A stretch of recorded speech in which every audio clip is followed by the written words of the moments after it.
Well, cheers. I think cheers. first and foremost, right? Yeah. Yeah. Cheers. So Eric Railsback, the international man of mystery in the wine world.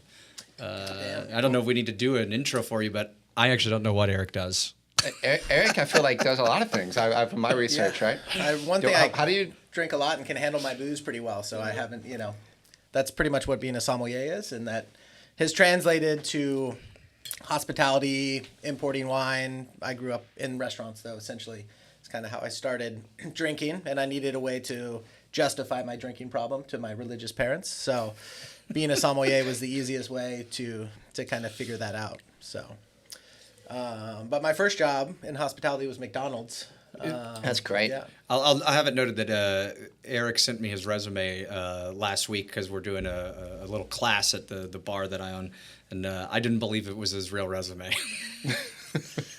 Love it, yeah. There's a lot of underage working that he was doing, or I would say not underage, but 19 running a beverage program, and Salmon really? was Barely, yeah, slightly illegal sommelier.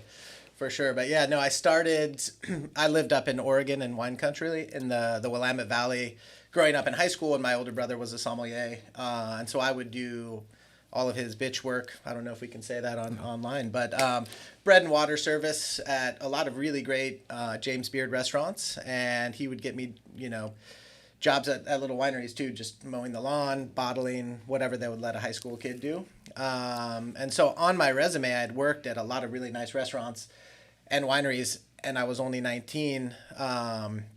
Going back to college in Santa Barbara, I went to apply at this pretty badass wine program, restaurant, retail store, wine bar, had a grand award list, just some of the most amazing wines at that time, and probably in California, called the Wine Cask. And I was just applying to be a busser. And it just happened that the sommelier there used to work at the restaurant I was just coming from, working my little summer job after my freshman year. And so he was so excited that I worked at his same spot. He's like, "You're going to be my assistant. You could be my assistant sommelier." I was scared shitless because I was super into wine. I loved trying wine, but I'd never done service on the floor. Didn't know how to open up bottles. And so just kind of had to figure it out on the fly. So I would go to Vaughn's and get some of my friends that were legal to just buy some of the cheapest, shittiest bottles so I could practice opening up sparkling, cheap, any kind of bottles, tableside. And they never found out. I was working full time. I went to college for free, so I was making a lot of money in Santa Barbara.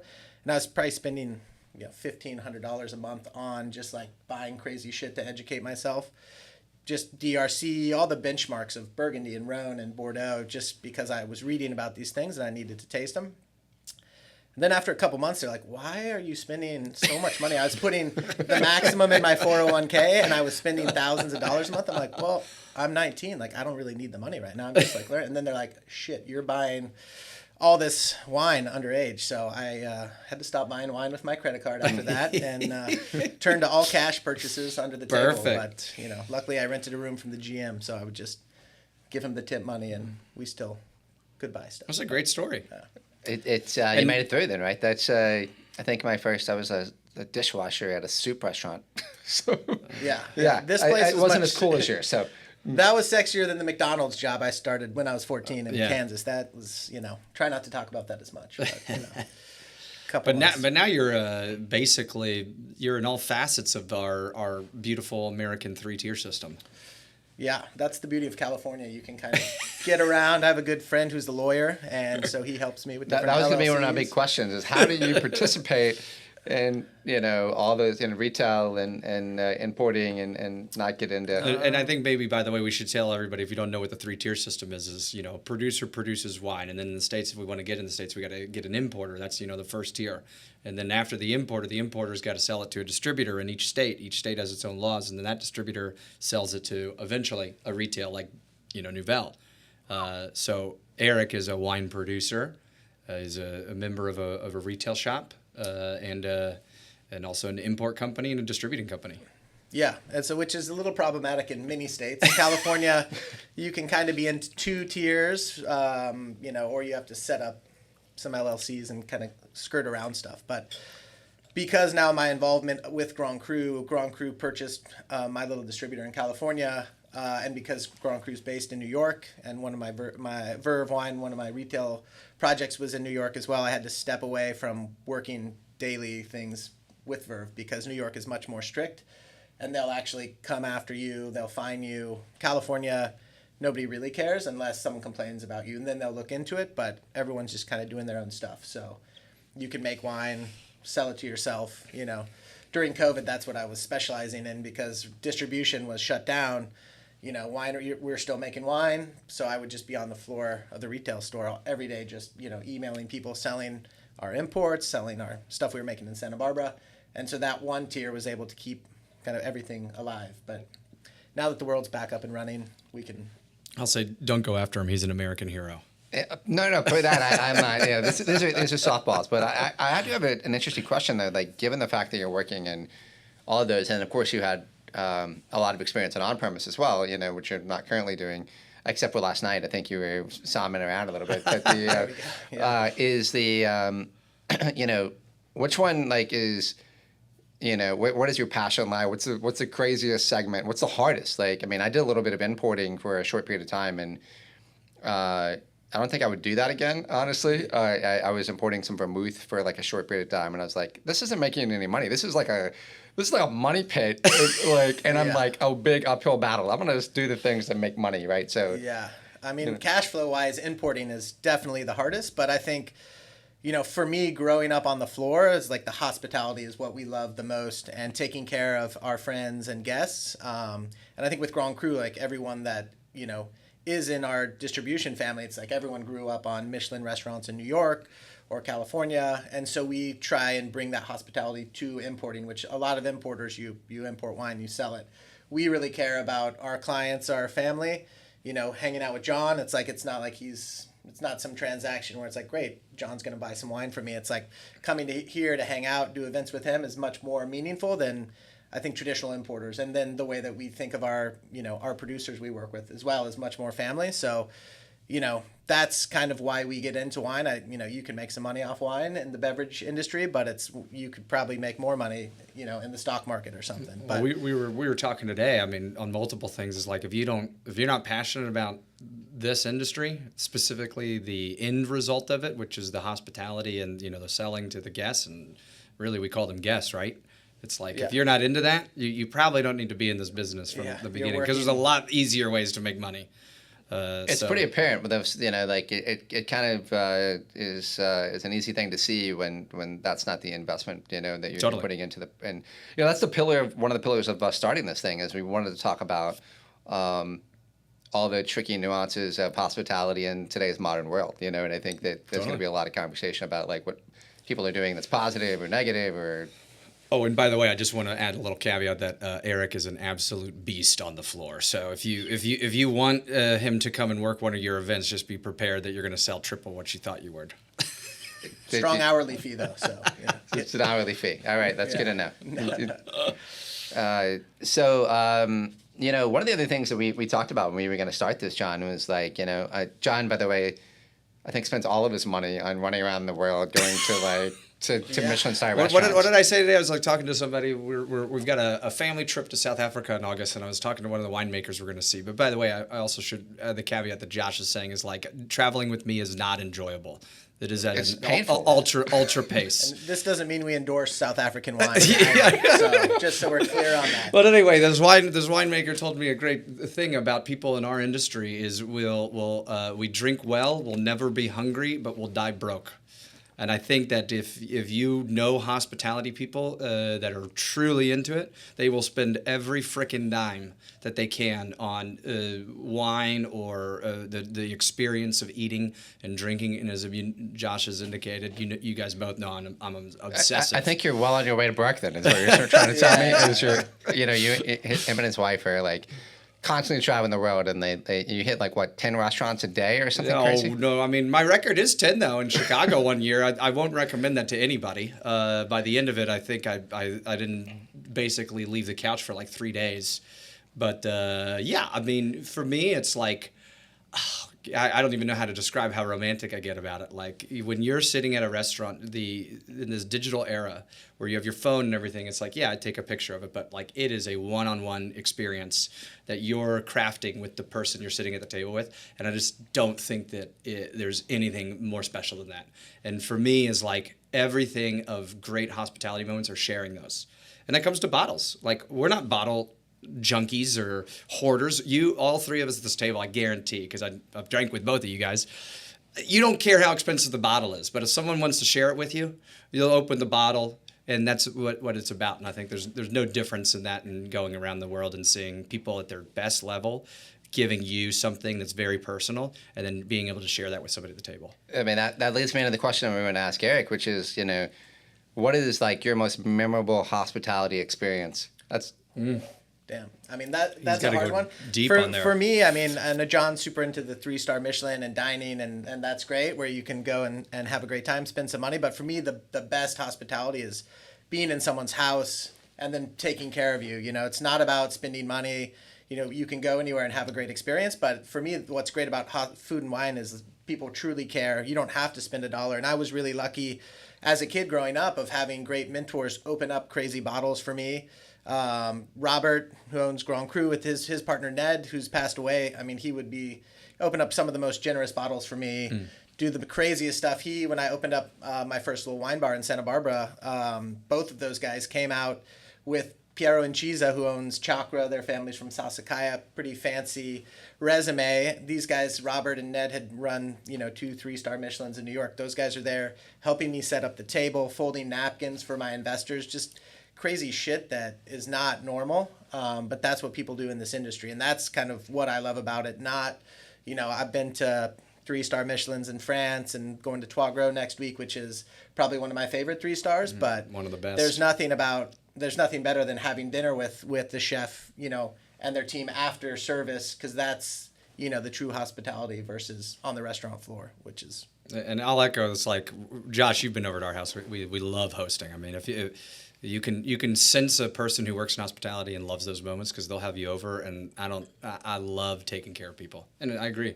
Someone does that back to you, that's a powerful moment, man. I mean, it makes sense. The most memorable moments are spending time in those intimate experiences. I mean, I love going around the world, and we work with some of the best hotels and some of the best spaces, and that's kind of where our business is, but like something like this where we're hanging out, we're having an open conversation, and just don't allow me to cook, or bring shrimp cocktail. Or bring shrimp. That's a whole other story for another day.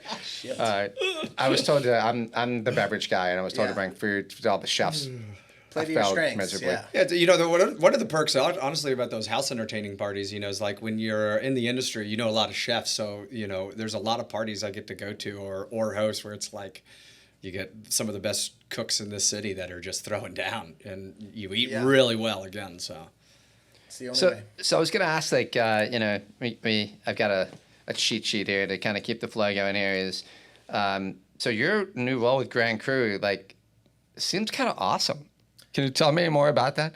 My role with Grand Cru? Yeah. It's pretty strong. Everyone's like, what do you do? My title is VP of Winery Relations, which pretty much just means I get to hang out with all these badass winemakers, drink with them, and usually the more I drink, my shit-talking level goes way up.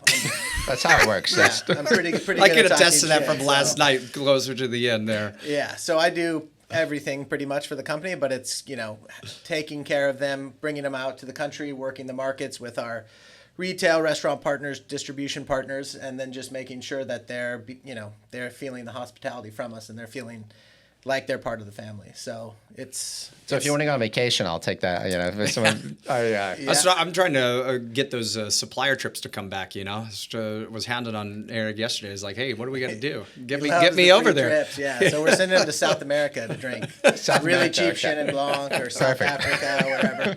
As long as I don't have to go with them, but we'll just send them on a trip. Yeah. But no, that's amazing. That's a really cool title, and definitely I can only imagine some of the experiences you get to have with that, and where we we might hit you up around that, right? Yeah, it's fun. It's kind of like you take your restaurant experience, right? And you're taking someone on a 2-3 star Michelin experience, and you're really just gaming out, their 4 or 5 hours they're going to have in the restaurant. But then you do that and you change it to like, oh, this is a week, and we're going to be going through 3 or 4 different states, different time zones. And so you're really kind of planning out everything, the whole experience from waking up, having coffee in the hotel to the drive, the train, the flight, in the airport, and then all the events in between. I can't think of a more perfect role for someone than you. And you have to be good at that hungover too, because you've probably been drinking the night before a lot. So. I can't drink at all. Like I hung out with you guys yesterday, and I'm like, man, this morning was, and I didn't even hang. You guys kept going. I'm not doing like I don't know how you guys do that. We're not condoning any bad behavior, but inevitably it happens in this industry, I guess. Yeah, at least we're drinking good wine. So speaking of good wine, we talked about that hospitality experience, kind of maybe like a reoccurring question on our podcast here, but this is the other one I'm sure that you've been asked before, but the Epiphany bottle. Oh yeah, that's a good one. What was your Epiphany bottle? I think for me, my Epiphany bottle was like a really simple bottle of wine, but it just like hit. When I was young, I grew up in the middle of Kansas in Dry County, and my brother would sneak bottles of pretty mediocre wines in. And one time he poured me a bottle of Lois Gruner Veltliner. At the time, retail, it was like maybe $15, something like that. But it was so much different than like a lot of the more kind of chemical grocery store bottlings. Like it was just alive. I was like, what is this? It's like mineral water. That's when I was like, wow, wine actually tastes good, serious. I always loved that wine would bring people to the table and you talk about all kinds of different topics. But that's kind of when the light went off. And then from there, of course, there was really fancy bottles that you're like, oh shit, that's cool. Yeah. But I think that's when I started thinking about it differently for sure. Yeah. That makes a ton of sense because I was thinking about this for my own, like, what was that Epiphany bottle? And like, I don't know if I can put it to one bottle. But there's, different moments where you're like, wait, oh, this is going to be my world. Yeah, with wine and spirits, with more spirits on my side. I always think about I don't know if this certainly wasn't the first Epiphany bottle, but the first time I had like a nice bottle of Merceau, and you're like, what is this? Yeah. There are certain things that the moment you try it, you go, oh, I kind of get it now. Yeah, yeah. For me, I don't know if I like the price, but I get it. Probably at that time it was a lot cheaper than That's now. True. So. Yeah, the Burgundy has gone crazy. But I think for me, it was Chablis was like the first banger. I was, super young drinking Raveneau. And luckily my older brother drank really good wines and worked for really good restaurants. So I didn't have the experience, probably like John drinking Boone's Farm growing up. I started drinking really great shit. And I still kind of drink the same wines. A lot of the stuff I'd buy in college, I'd put wines down. I'll open them now. I'm like, shit, I was buying Raveneau and Dovisa and Chave. It's the same stuff I tried to afford to collect. It's just a little more expensive now. One of the best perks of having Eric work your events is often he'll bring some gift bottles, and it's like, what are you doing right now? Yeah, I'm like, I bought this when I was 17, and it's price tags on it was probably $30. Now it's $400 or $500, but. But you guys are going to help those prices come down, right? Is that what you're working on? Is that what you're working on? We've been talking to the French, and the Trump administration is, they have a plan. So okay, bring the wine. I'm not excited about that. Yeah. I think on my side, it was like it was just like those tertiary wines that you're like, what is going on here? Those complexities, aged wines, and it pulls you in, and you're like, it's like.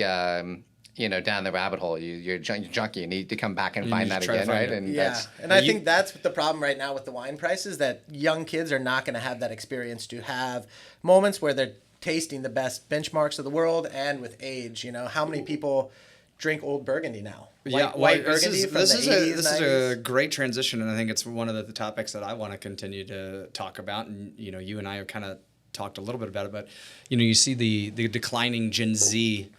Kind of consumption. Hospitality over here. Sorry. But you see the declining Gen Z drinking, and there's probably multiple reasons for it. But how do we get young people to see the value of drinking wine when the prices continue to go up, especially? I'm not saying that for the safety of my business. I'm just curious where that market goes. I think they're different numbers, though. I think people get super caught up on like the numbers of people drinking wine. But I think overall, people are more and more concerned about what they're putting in their bodies. So the wine, like people drinking great high-end wine that's not manipulated with all these additives, is going up. Yeah. It's people that were, young kids back when I was a kid, no one was drinking wine. No one my age. I was the weird kid. Yeah, I would drink some hams, beer, but I would also be drinking crazy stuff. Yeah. Everyone else is just drinking shitty beer or cocktails. Yeah. Then so I think it's that lower tier of wine that's really being affected. And I think people are smarter and they're drinking less. I haven't figured that out yet, but so I don't know. I'm not as concerned on the high level of wine. It's more that other world of wine that I'm not, it's more of a gateway to get people into wine. Yeah. But if they're going back and forth with other drinks, doesn't. Yeah, I think you've nailed a bunch of those topics. I think one of the things that I think about is clearly, like, when I was younger, I wasn't drinking wine. It's just, you kind of gravitate towards that older.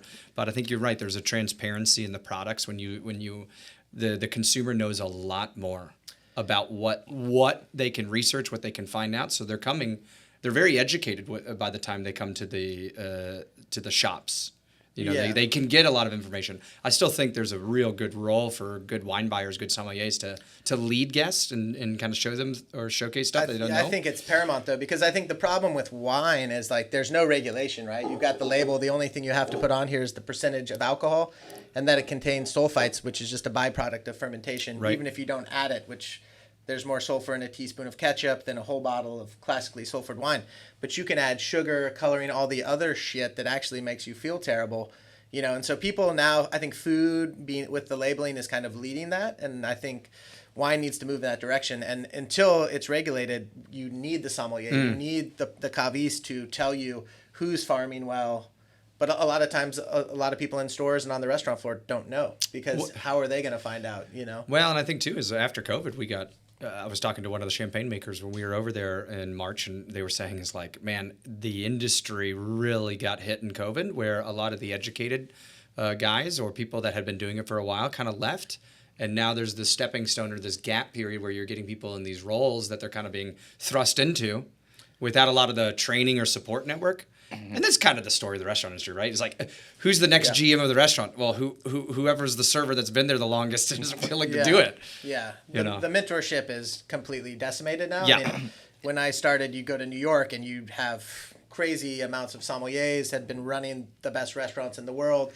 Now, a bunch of younger kids, being put into roles. And so it's really hard. And I think that's what we have to go and bring back the mentorship, open bottles for younger sommeliers, get them on the floor. Exposure. I mean, it gets back to what we were talking about, these epiphany bottles, or these bottles that are hard to come by. I mean, events like what John's doing here locally with Nobel, I think is important, is like democratizing that experience for folks and trying to, I mean, honestly, pricing wines that are affordable, even though I can't get out of there without a freaking big bill for some reason. I don't know what's happened. You did buy our most expensive. It's the value. It's not the total amount of money you're spending. That's what we need to focus on. I think it kind of leads me into one of the questions I had here that kind of really flows into our conversation, is that, you came up with that, I don't know if you would say it's the golden era of Somms, but, it was like, it was in that pocket, right? Yeah. And now it's like the sommelier is an afterthought. I mean, what's changed for better, for worse? Like, what does that role look like in the future? I mean, lots of things have changed in the last 10 years. You're not a somm, you're a GM. For sure. I mean, but I think that a sommelier should be that person that can do everything on the floor, but is really just there to give you a better experience. I think, when I started as a sommelier, everyone thought it was the snooty person that's just trying to take more money from you. And then I think it should be someone who's trying to save you money, give you the best experience, and get you coming back. And I think that's kind of the issue. Now that COVID, everyone left the restaurant floor, and I feel like wine prices have gotten so crazy, but also markups in restaurants. You go to LA, markups there, they used to classically be 3-time markup on the restaurant floor. Now they're 4, 4.5, 5. Why would you want to buy those bottles? It's like... This is one of my biggest pet peeves of the current restaurant industry trend, specifically in America. And we were just talking about it's very difficult to travel in America right now. I think from a hospitality standpoint, is everyone seems so rigid because as costs are going up, they're having to figure out how to readjust to how they price things. And wine, to me, is the one where it's the easiest one-trick pony. Is like, oh, well, it doesn't take a lot of labor in a lot of ways. So if we just mark it up, continue marketing it up. But, I I don't think that those are great programs sometimes. I think you need to give and take on how you, specifically when it comes to BTG, by the glass, how are you going to price a wine list and get really great stuff to pour by the glass when you're always trying to hit like a 4-point margin? It's just really difficult, and I think that really smart programs that I've been to are the ones that are fighting where it's like, okay, we'll give a little bit on this one, but say someone wants like a Sauvignon Blanc, maybe they'll keep that one at... You have to have the asshole tax for the terrible ones. If you want a slutty, off-dry domestic...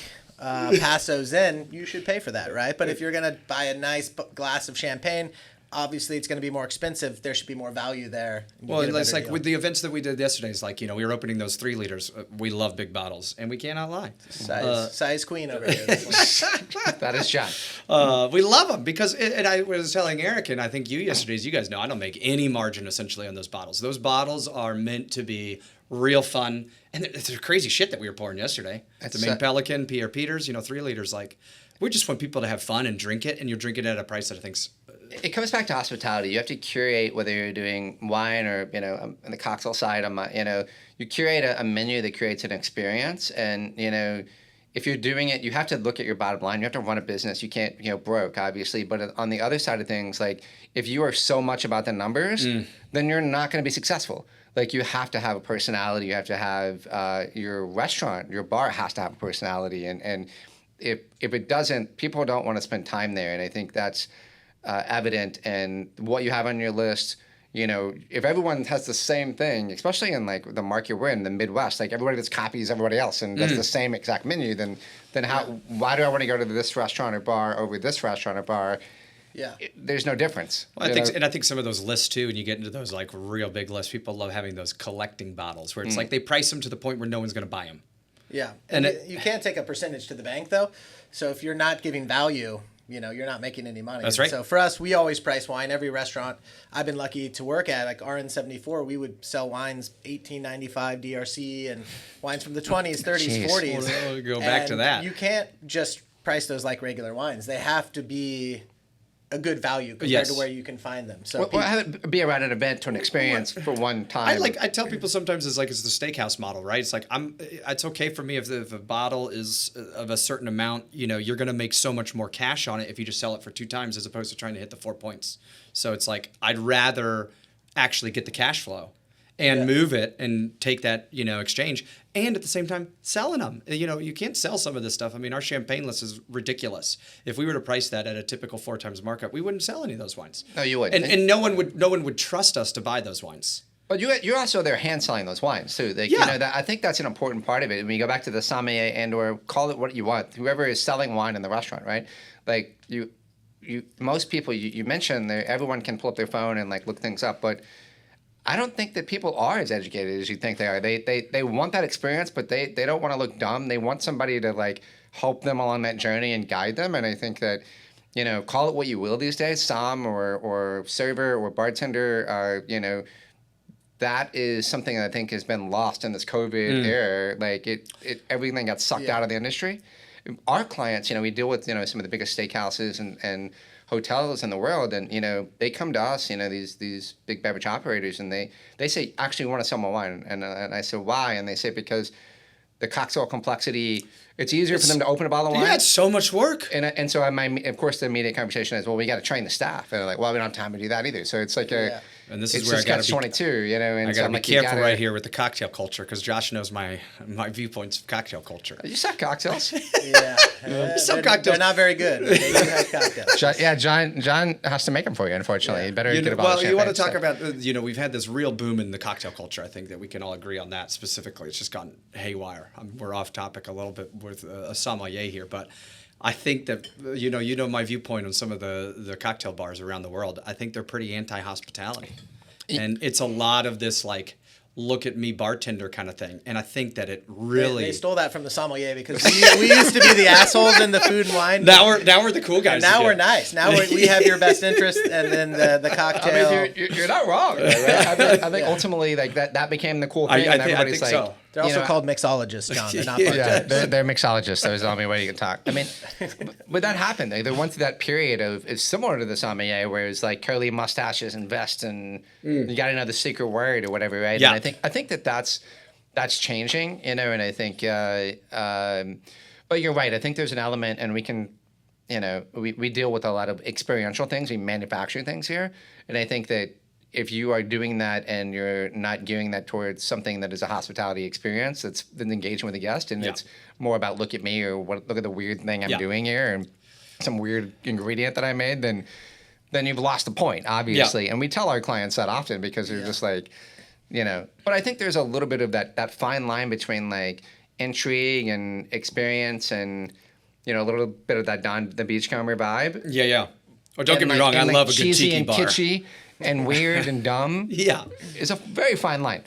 100%. Yeah. But the experience is key. Like growing up working for Gordon Ramsay or on the floor with Raj Parr at RN74, people Name would dropping. come. Yeah, exactly. People would come to those restaurants to drink with us. It was the sommelier experience wasn't like, what are you going to order? I'm going to open it for you and then walk away. It's like, I'm going to teach you about all this crazy shit. You're going to buy it. We're going to drink it together. I'm going to, probably get other tables to share with you and you to share with them because everyone's drinking crazy shit. This is I've always said is like Nouvelle. It sometimes becomes like a Cheers bar. You get certain people at the bar and it's like wine people want to share the wines. Yeah. Cocktails are very individualistic. Someone gets a cocktail. It's not like, hey, sip this. Yeah. Well, especially with old wine, like you can't pour really old wine by the glass. Even with whatever system you want to use, it's not the same. So if someone's buying a bottle from the 80s over here and someone buys one from the 90s, same producer, like why not let's go just try halvesies? it, yeah.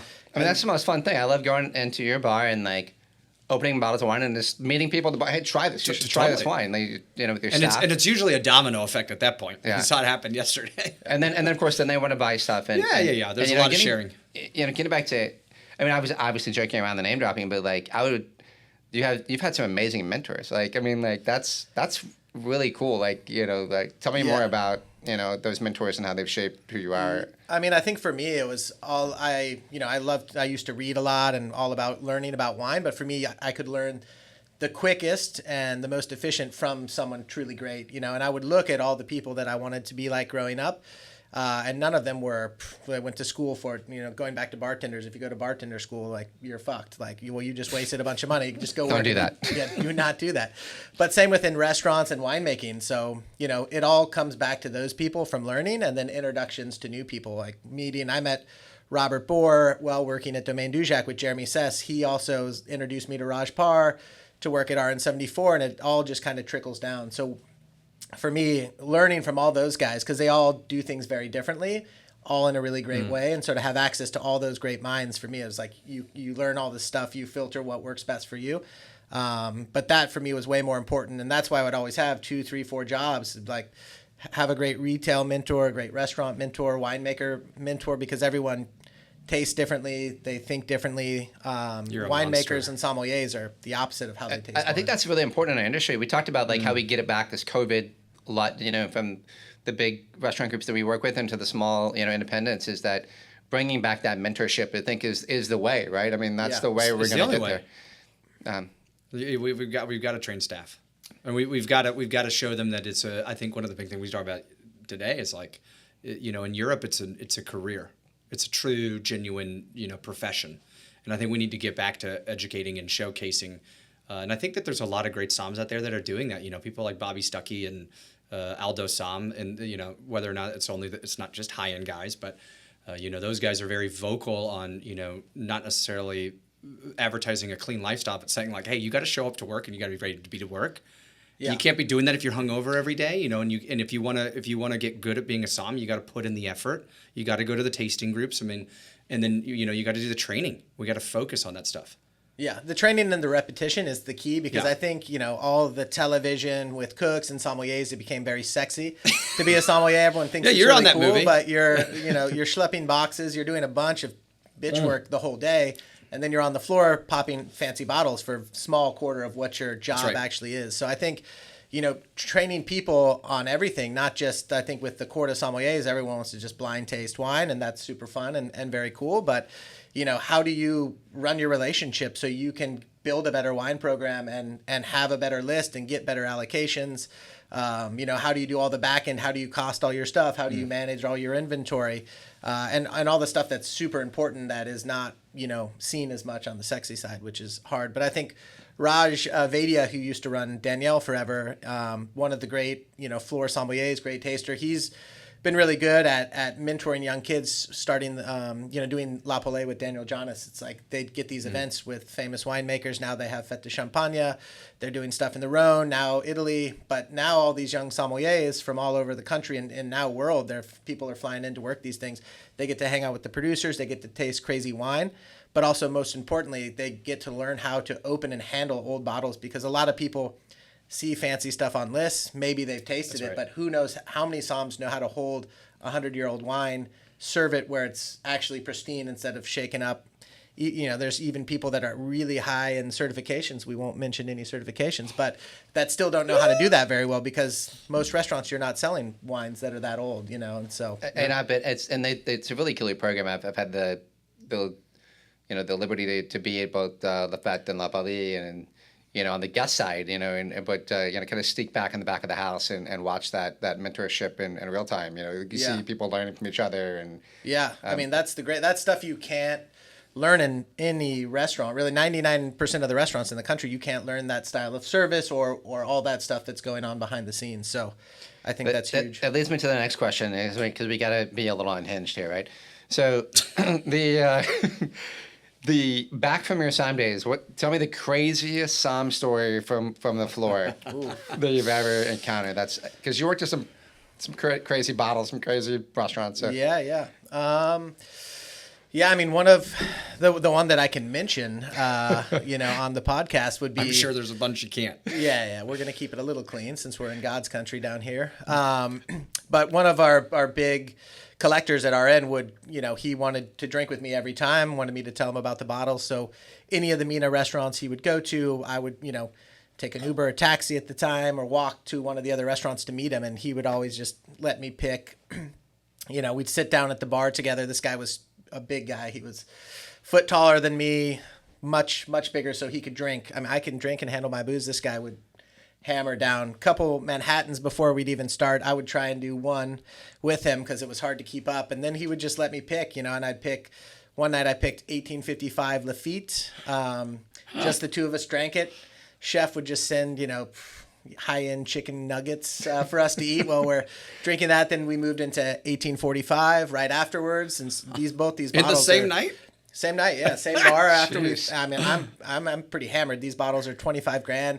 I'm doing all the service too, so I'd run back and be like, Chef, Michael was the owner. I'd be like, I can't keep drinking. I need to call. He's like, no, get the fuck back out there. Every bottle I open is like another 20, 25K. So by the end of these services, I would be three sheets to the wind, but on the clock. You've put some revenue down for the. Yeah, it was all for the team. Though, yeah, so. Taking one for the team. What a nice boss Michael was, I mean, it was fun. I got to learn and taste crazy stuff. The rest of the staff made all the money because in our tip pool, Somms made smaller than the server, so it was pretty wild. Wow. But just crazy stuff like that would happen. I mean, one time he wanted to go to Europe after our night. He's like, I'm going to fuel up the jet. Let's go to this nightclub. I was like, I cannot get on this private jet with this guy. So I might not come back. I just ghosted him while we were at the nightclub waiting for his jet. I just pretended to take a call and left, but Yeah, wow. Wow. Yeah, I don't have any stories like that. I do not have one. I've got some crazy stories, but nothing like that. So. Yeah, well, if you work in Vegas, there's other good stories. Oh, that's, I know some people that work out of Vegas, and they probably some things you cannot mention on the podcast. So, I think one of the things that with my company, at least, I know obviously, John, by the way, plug for John's wine bar, Novell. It's amazing. What's it called? John. What's it called? Nouvelle Bar and Bottle, Louisville, Kentucky. Okay, all right, okay. My favorite place to drink, and I know that Belinda, who handles our finances here, is always asked, "What are you doing over there?" But we're all about innovation and hospitality, and innovation and hospitality is a objective and thing, as we talked about earlier. What's the next big innovation in the wine world that's going to shake things up for the better or worse? Or what do you see that's happening? And maybe this is a loaded question, that's good and bad in the wine industry currently? It's a deep one. I know, Yeah. right? Deep breath. I thought John's probably thinks mega purple, which is one Mega of his purple. favorite ingredients in some of It's his Napa trending. wines. But It's yeah. trending. It's coming back. It's definitely trending. But I feel like, for me, I think that what should happen and was starting to happen is kind of like the reverse, going back to what used to work, what was great about wine, before the Parkerization of wine, Then everyone wanted wine to taste the same. Hospitality stopped, started disappearing. We have to go back to making wines, how our ancestors did, just growing the grapes and making pure wine, not adding crazy stuff. And I think with hospitality as well, it's like not caring. I think the TV kind of got in our way, having worked for Gordon Ramsay, it's like everyone wants to be on TV. Everyone wants to be on Top Chef, and every server wants to go to the table and tell you about them and tell you their resume. But these people might be on a date. They don't want to hear what the server did or why they're important. We're there to service people. And I think that we have to get back to that. And I think we're starting to see that a bit after COVID. And that's why I love coming to these small markets. I live outside of San Francisco. I'm in New York all the time, but to come to, small market Kentucky and see that happening on small places where people are drinking crazy bottles, gives me a lot of energy and hope for the future of hospitality, because a couple years ago it was a little more dim for sure. Yeah. You want to talk about the mega purple? I know that John is turning the natural wine bar is going to turn into politics, right? Yeah, so. I think that's a good thing to talk about too. The natural wine thing is like such a convoluted thing, because I don't think anyone knows what it means anymore. I mean, what's unnatural about half of the wines in the Grand Cru Selections book? I think when you really look at people that want to talk about natural or natty wine, it's more of a marketing gimmicky tool in the wine world than any actuality or proven thing. And to me, when I hear that somebody's looking for some wines that are like flavored grape juice that have a lot of flaws.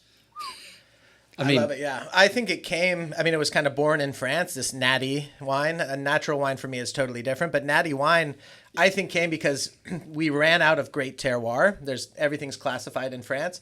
So if you didn't inherit those parcels from your family, you're having to make make wine in some terrible terroir.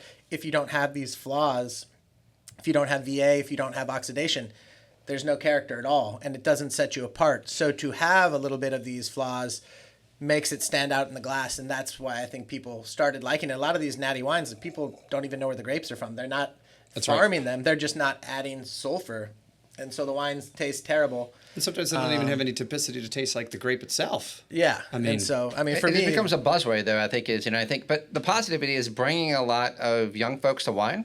I think that's good. It was a great way to get people drinking wine, and I think there's a good market correction now where people are starting to think about, does this actually taste good? Do I like this?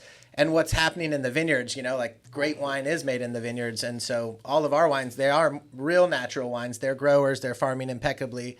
They're not adding crazy stuff. And I think, the last year or two, the natty thing has it's fizzling, softened for sure. a bit. It's definitely was like a wildfire thing. Like you said, in Paris, like 5 or 10 years ago, it was like a bubbling thing there, right? Yeah. Oh, it goes from Paris to New York, SF, then it kind of spreads. I said a couple of years ago, someone's like, "What's the best, wine bar in Paris?" I go, "Don't." I mean, it was a scene that was just like drowning in the natty wine thing, and I thought it just wasn't that enjoyable.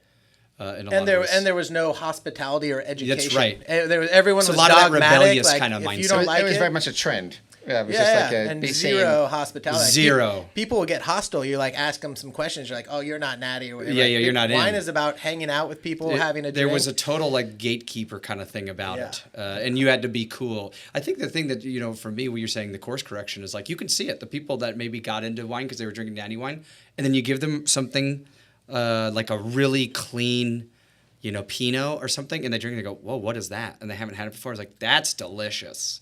Because that correction is visible the moment you taste it side by side. Yeah. I don't know anybody in the experience that I've had that doesn't usually pick the one that's the cleaner wine. No, I think it's interesting. I mean, it's a bit of a third rail in our industry, conversation-wise sometimes, but it definitely, I think we're hopefully on the third rail with this podcast. So,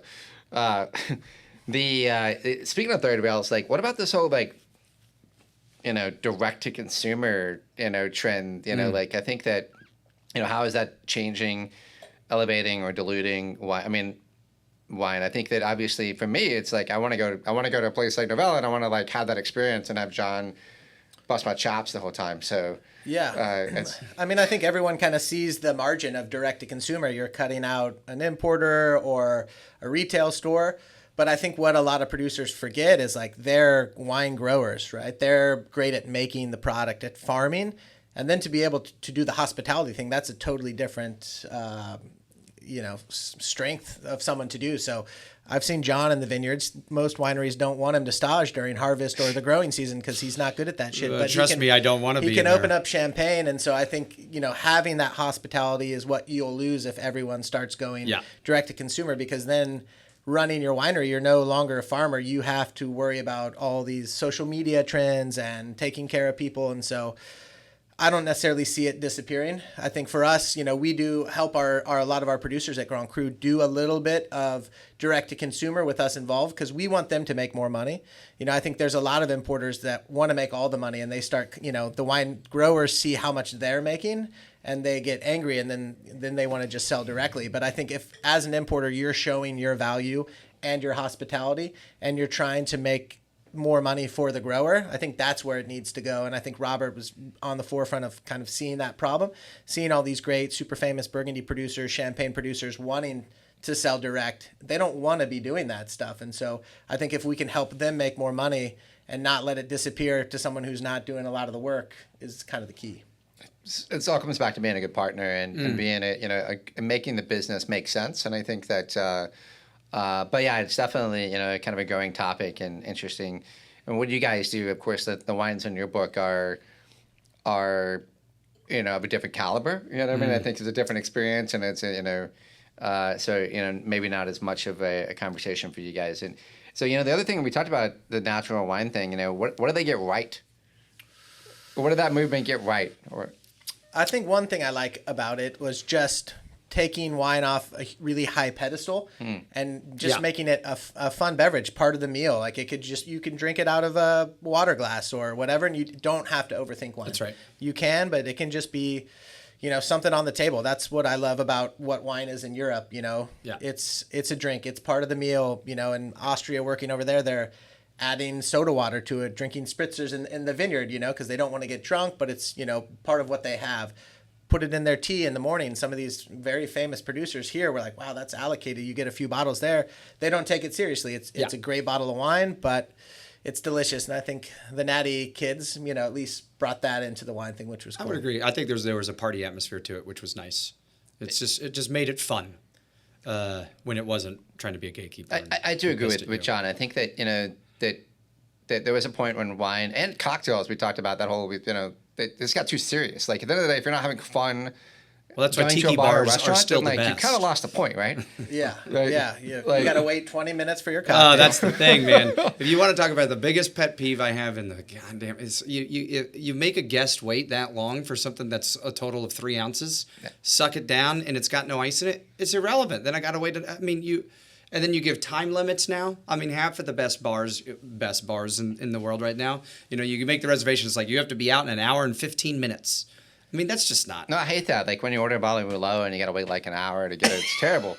I like that rule because I think that the time limit rule is really just there for people that are not good diners. So you are pro seating time. I'm pro because if you are a good diner, nobody cares. Like, great, you can have that table the whole night. I guess I would. I'm just gonna squat and. I guess I would. I've been to more. places that have had those time limits, and you'll say, "Oh, we're almost done," and they'll be like, "Oh, we don't care." John is obviously not one of the good diners, so it sucks for people like him. But if you're buying cool stuff, you're great with it. A lot of times they're like, "Okay, cool," but then you have those diners that are like, camping. Yeah, we're gonna have one glass of wine. We're gonna sit at this table for 2 hours, and we're never gonna go. We're not gonna order anything else, but like we're just here to hang out. Yeah. So I think there from an economic standpoint of the restaurants, there needs to be a little, And it's not even an economic situation in the restaurant. It's like these other folks are really excited to come to the restaurant, and they don't get their reservation. You know what I mean? Because of that. So yeah. So what are we not talking about enough in the wine world right now? Mm-hmm. It's an interesting question, right? Shit. Champagne? Champagne. I think champagne needs more love than it could possibly ever get. But they're gonna take all of our bottles, John. We got to be careful with this. We don't want to get too popular with this podcast thing. What are we drinking, by the way, when we do talk about what we should be talking about? Jean-Marc Sélèque right here, which is one of my new favorite people. I mean, like John, champagne is super important to me and to Grand Cru. We've really put a lot of time into building our family of producers, and Jean-Marc Sélèque is one of my favorite. He's still slightly under the radar, which is good, so you can still buy some for the house. But I think he's going to explode in 5 years. Yeah. You'll see his name all over the place. This is just his kind of house cuvée, the Solassons. He does a white one, and he does a rosé Solassons bottling, and then he does some higher end bottlings that are amazing. They're crazy. Super mineral. He's a champagne producer that's really focused on the growing. And traditionally in Champagne, it was really just the garbage for Paris. They would ship all the trash out there. You see it still, if someone doesn't farm well, you'll find trash out in the vineyards to this day. And everyone was more into the blending and adding of the dosage, because you had to, you weren't getting ripeness, and you didn't really care about the farming. Everything was bought, negocié. But Jean-Marc, all he cares about is the farming. He's in there every day. A lot of his champagnes, he's not even adding dosage, because the fruit is so pure. Yeah. And with global warming, I think the Champenois are the most positively affected compared to any other region. So now they could never get ripeness maybe twice a decade. Now, almost every year, they're getting great fruit. So you're seeing all the dosage levels go down. Yeah, for sure. I think we're living through some of the best champagne in the world right now. Yeah, and now they're making great still wine. More and more you're seeing still white, still red. A couple producers have told me they think that might be the future of champagne, because if it gets too warm, it's going to be hard to make. Well, that's kind of the part of the topic, obviously, is it's changing so rapidly that the harvest is getting, sooner and sooner, and it's gets to that point where, where is the breaking point, Well, yeah, I mean, the problem is that if it moves into the French vacation in July, because they can't have that shit. The Europeans are serious about their vacation. Yeah. One of the things I was importing a vermouth from Spain for that brief period of importing, and hey, you're gonna ship the stuff. No, we're gone for 2 months. I'm like, no, but I need to ship my product. Yeah. It's amazing, because you'll talk to the real growers who are just meticulous, and they're like, they don't really care. When the date, they're gonna pick the best day, and it's gonna fuck up their vacation if it does. But then you've got the old school people that are like, no, we don't start harvest till September, no matter what. Regardless. Wow, you'll see Burgundy, you'll see these super dark Syrah colored wines, 15.5 plus. Where Burgundy used to be crunchy and vibrant, and it's because they're waiting so long. Yeah, I mean, well, yeah, and also the vintages are definitely crazier. Even people that are picking earlier, but it's fun to see the old school people that are like, we don't really care, we're gonna do it as our grandparents did. There's a quality of life part about it, man. Yeah, but we won't bring up other Skurnik produced. No. Oh, okay. On that note. Yeah. All right, so I think we wanted to do this fun. Lightning round here. We're calling disgorged. Obviously, all the sediments flying real fast here, right? So okay. Is everyone participating in this, or is this exclusive? I think this is for a guest, right? Okay, so, exclusive Railsback. So I'm gonna fire away here. Best or most memorable bottle of champagne you ever had? Peter Chetillon 82. That's my birth year. Most overrated wine trend right now? Natty wine. Probably true. Desert Island Champagne region, not grape region.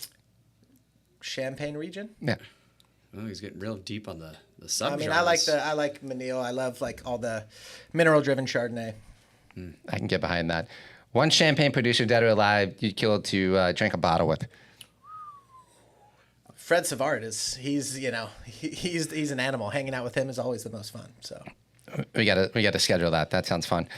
One thing every wine drinker should stop doing immediately. Ooh. Taking yourself too seriously. Oh, that's a good one. Well, we don't take ourselves very seriously, so that's good. Best bottle of champagne under $100 and nobody's talking about. Or maybe that should be 150. I don't know. Yeah, no, I think you could do under 100 for retail. We're talking for retail. Yeah. Retail. Let's say retail. Yeah. For me, value producer. Pretty new to the country, Adrien Berger's stuff. Mm-hmm, he's only been in the States for 2 years. Peter's introduced us to him. He's a young kid that is killing it. He's a good-looking guy, too, right? I'm into him, yeah. He's a lot of them are. Yeah. Maybe it's just the French thing, but... I mean, no, seriously. No, he is a really good guy. Yeah. Hopefully we get to meet him soon. All right. John likes his accent, too. He's really good. Incroyable. One piece of wine advice you give to your younger self. Ooh. Look deep into your. Oof. I don't know.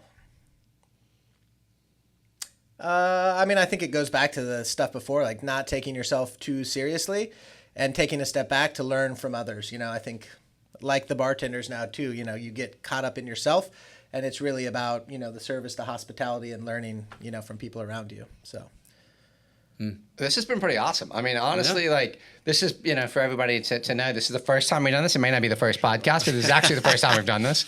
But I think it turned out well, and we're lucky to have such a great guest in Eric to kick this thing off. So Yeah, thank you guys for having me. A big guinea pig here. We appreciate you. Love it. Yeah. thanks, Eric. Cheers, guys. Cheers. There we go. Well, that's pretty fun.